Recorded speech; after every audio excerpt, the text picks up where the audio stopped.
আসসালামু আলাইকুম। আজকে আপনাদের সাথে শেয়ার করব শীতের সবজি দিয়ে খুবই সুস্বাদু এবং মজাদার ভেজিটেবলস রোল রেসিপি। এই রোলটা তৈরি করা খুবই সহজ আর খেতে এতটাই মজার হয় যে বাসায় ট্রাই না করলে বুঝতেই পারবেন না। আজকের ভেজিটেবলস রোল তৈরি করার জন্য প্রথমে আমি একটি বাটিতে নিয়ে নিচ্ছি 3 কাপ আটা। আপনারা চাইলে ময়দাটাও ব্যবহার করতে পারেন। এর সাথেই দিয়ে দিচ্ছি 2 টেবিল চামচ গুঁড়া দুধ আর দিয়ে দিচ্ছি লবণ 1 চা চামচ। এখন সবগুলো উপকরণ একসাথে খুব ভালো করে মিশিয়ে নেব। মেশানো হয়ে গেলে দিয়ে দিচ্ছি ডিম 1টি। আপনারা চাইলে 2টি কিংবা 3টি ডিমও ব্যবহার করতে পারেন। অল্প অল্প করে পানি দিয়ে পাতলা একটি ব্যাটার তৈরি করে নেব। রোলের রুটি তৈরি করার জন্যে যে পরিমাণে পাতলা ব্যাটার তৈরি করতে হয় আমি সেই পরিমাণেই পাতলা একটি ব্যাটার তৈরি করে নেব। দেখুন আমি কিভাবে একটি হ্যান্ড রুইসের সাহায্যে ব্যাটারটা তৈরি করে নিচ্ছি। আমার ব্যাটারটা তৈরি করে নেওয়া হয়ে গিয়েছে। দেখুন এর ঘনত্বটা দেখেই বুঝে নিতে হবে। আমার ব্যাটারটা তৈরি করে নেওয়া হয়ে গিয়েছে। এখন রেস্টে রেখে দেব। এবার রোলের জন্য পুর তৈরি করে নেব। তার জন্যে চুলায় একটি প্যান বসিয়ে এর মধ্যেই দিয়ে দিচ্ছি রান্না করার রেগুলার তেল 3 টেবিল চামচ। তেলটা হালকা গরম হয়ে আসলেই দিয়ে দিচ্ছি পেঁয়াজ কুচি 1 কাপ। এখন পেঁয়াজটাকে আমি হালকা ভেজে নেব। পেঁয়াজটা ভাজা হয়ে গেলেই দিয়ে দিচ্ছি 1 টেবিল চামচ আদা রসুন বাটা। এখন আদা রসুনটাকেও আমি পেঁয়াজের সাথে খুব ভালো করে ভেজে নেব। আদা রসুনটা ভাজা হয়ে গিয়েছে। এখন এর মধ্যেই দিয়ে দিচ্ছি আগে থেকে কুচি করে রাখা গাজর আর দিয়ে দিচ্ছি আগে থেকে কুচি করে রাখা বাঁধাকপি। সবজির পরিমাণটা আপনারা আপনাদের প্রয়োজন অনুযায়ী নিয়ে নেবেন। আমি এখানে সবজির পরিমাণটা বেশিই নিয়েছি কারণ একসাথে অনেকগুলো রোল তৈরি করে ফ্রোজেন করব। এখন নেড়ে খুব ভালো করে মিশিয়ে নেব। মেশানো হয়ে গেলে দিয়ে দিচ্ছি লবণ 1 চা চামচ। লবণটাকে আমি সবজির সাথে খুব ভালো করে মিশিয়ে নেব।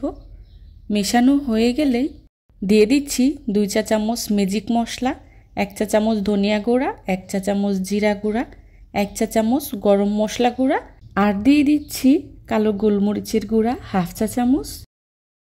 সবজির সাথে মশলাগুলোকে আমি খুব ভালো করে মিশিয়ে নেব। মেশানো হয়ে গেলে দিয়ে দিচ্ছি 1 কাপ মটরশুঁটি আর দিয়ে দিচ্ছি পেঁয়াজ কুলি 1 কাপ। দিয়ে দিচ্ছি কাঁচামরিচ কুচি কয়েকটি।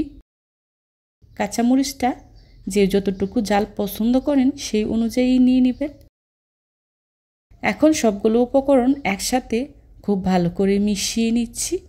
মেশানো হয়ে গেলে সবশেষে দিয়ে দিচ্ছি ক্যাপসিকাম কুচি। আবারও নেড়ে খুব ভালো করে মিশিয়ে নিচ্ছি।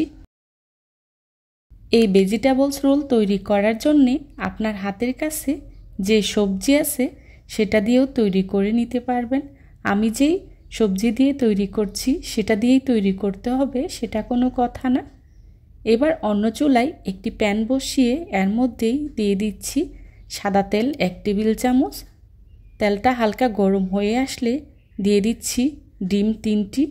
এখন ডিমগুলোকে আমি ক্রাম্বেল তৈরি করে নেব। আমি এখানে 3টি ডিম ব্যবহার করেছি। আপনারা চাইলে আরও বেশিও ব্যবহার করতে পারেন। আমার ডিমগুলো ভাজা হয়ে গিয়েছে। এখন সবজির সাথে খুব ভালো করে মিশিয়ে নেব। এবার এর মধ্যেই দিয়ে দিচ্ছি সয়া সস 1 টেবিল চামচ আর দিয়ে দিচ্ছি টমেটো সস 2 চা চামচ। দিয়ে দিচ্ছি ভিনেগার 1 টেবিল চামচ। এখন সবগুলো উপকরণ একসাথে খুব ভালো করে মিশিয়ে নেব। মেশানো হয়ে গেলে দিয়ে দিচ্ছি কর্নফ্লাওয়ার 1 টেবিল চামচ। 1 টেবিল চামচ কর্নফ্লাওয়ারকে আমি 1/4 কাপ পানির সাথে খুব ভালো করে মিশিয়ে ব্যবহার করেছি। এখন খুব ভালো করে নেড়ে মিশিয়ে নেব। কর্নফ্লাওয়ারটা দিলে সবজিতে খুব সুন্দর একটি আঠালো ভাব আসে। আমার সবজিটা প্রায় হয়ে গিয়েছে।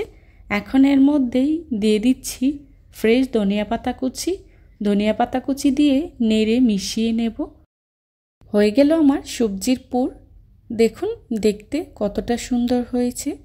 এবার চুলা থেকে নামিয়ে এক সাইডে রেখে দিচ্ছি। এবার রোলের জন্য রুটি তৈরি করে নেব। তার জন্যে চুলায় একটি প্যান বসিয়ে এর মধ্যে দিয়ে দিচ্ছি 1 চা চামচ সাদা তেল। তেলটাকে আমি একটি ব্রাশের সাহায্যে খুব ভালো করে ব্রাশ করে নিচ্ছি। তারপর এর মধ্যেই দিয়ে দিচ্ছি আগে থেকে তৈরি করে রাখা ব্যাটার। ব্যাটারটা দিয়ে এভাবে ঘুরিয়ে ঘুরিয়ে রুটিটা তৈরি করে নিচ্ছি। দেখুন আমি কিভাবে তৈরি করে নিচ্ছি সেটা দেখেই বুঝে নিতে হবে। আমার একটি রুটি তৈরি করে নেওয়া হয়ে গিয়েছে। এখন আমি আরও একটি রুটি তৈরি করে দেখাচ্ছি। সেমভাবে আমি রুটিটা তৈরি করে নিয়েছি। আমার আরও একটি রুটি তৈরি করে নেওয়া হয়ে গিয়েছে। এখন চুলা থেকে নামিয়ে নিচ্ছি। আর এভাবেই আমি সবগুলো রুটি তৈরি করে নিয়েছি। রোল তৈরি করার জন্যে প্রথমে একটি পাতলা ব্যাটার তৈরি করে নেব, যেটা দিয়ে আমি রোলটাকে কোট করে নেব। তার জন্য একটি বাটিতে নিয়ে নিচ্ছি 1 কাপ আটা আর দিয়ে দিচ্ছি লবণ 1/2 চা চামচ। এবার অল্প অল্প করে পানি দিয়ে পাতলা একটি ব্যাটার তৈরি করে নেব। দেখুন আমার ব্যাটারটা তৈরি করে নেওয়া হয়ে গিয়েছে। এখন আমি রোলটা তৈরি করে নেব। রোল তৈরি করার জন্য এখানে আমি নিয়েছি একটি রুটি। এর মধ্যেই দিয়ে দিচ্ছি তৈরি করে রাখা সবজির পুর। রোলটা যেন খুব ভালো করে আঠা লেগে যায় তার জন্যে দিয়ে দিচ্ছি সাইড দিয়ে আগে থেকে তৈরি করে রাখা পাতলা ব্যাটার। এতে করে রোলটা খুব ভালো করে আঠা লেগে যাবে আর রোলটা ভাজার সময় খুলে আসবে না। এখন দুই সাইড থেকে এভাবে ভাঁজ করে আমি রোলটা তৈরি করে নিচ্ছি। দেখুন কিভাবে তৈরি করে নিচ্ছি সেটা দেখেই বুঝে নিতে হবে।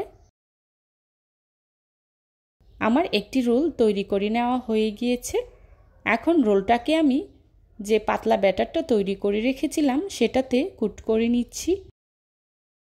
তারপর ব্রেডক্রামে কুট করে নেব। এই ব্রেডক্রামটা আমার হোমমেড তৈরি। আপনারা চাইলে খুব সহজেই বাসায় এভাবেই ব্রেডক্রাম তৈরি করে নিতে পারেন। দেখুন আমি কিভাবে রোলটাকে কুট করে নিয়েছি। তৈরি হয়ে গেল আমার একটি রোল। আর এভাবে আমি সবগুলো রোল তৈরি করে নিয়েছি। আমি কিন্তু অনেকগুলো রোল একসাথে তৈরি করে নিয়েছি যাতে করে পুরো রমজান মাস চলে যায়। আপনারাও এভাবে খুব সহজে একদিনে একটু কষ্ট করে পুরো রমজান মাসের জন্য রোল তৈরি করে নিতে পারবেন আমার রেসিপি ফলো করে। এখন রোলগুলোকে আমি ভেজে দেখাচ্ছি। তার জন্যে চুলায় একটি প্যান বসিয়ে পরিমাণ মতো তেল গরম করে নিয়েছি। তারপর দিয়ে দিচ্ছি তৈরি করে রাখা রোল। রোলটা যখন এক পাশ হয়ে গিয়েছে এখন উল্টে দিচ্ছি। আর এভাবে উল্টে পাল্টেই রোলটাকে আমি খুব ভালো করে ভেজে নিয়েছি। দেখুন আমার রোলটা ভাজা হয়ে গিয়েছে। এবার চুলা থেকে নামিয়ে নিচ্ছি। চুলা থেকে নামিয়ে একটি সার্ভিং ডিশে সার্ভ করে নিয়েছি। যারা এতক্ষণ ধৈর্য সহকারে আমার ভিডিওটি দেখেছেন তাদেরকে জানাই অসংখ্য ধন্যবাদ। দেখুন রোলগুলো দেখতে কতটা লোভনীয় হয়েছে আর খেতেও কিন্তু ভীষণ মজার হয়েছিল। আমার পরবর্তী রেসিপি দেখার আমন্ত্রণ জানিয়ে আজকের মতো এখানেই বিদায় নিচ্ছি। সবাই ভালো থাকবেন, সুস্থ থাকবেন। আল্লাহ হাফেজ। আসসালামু আলাইকুম।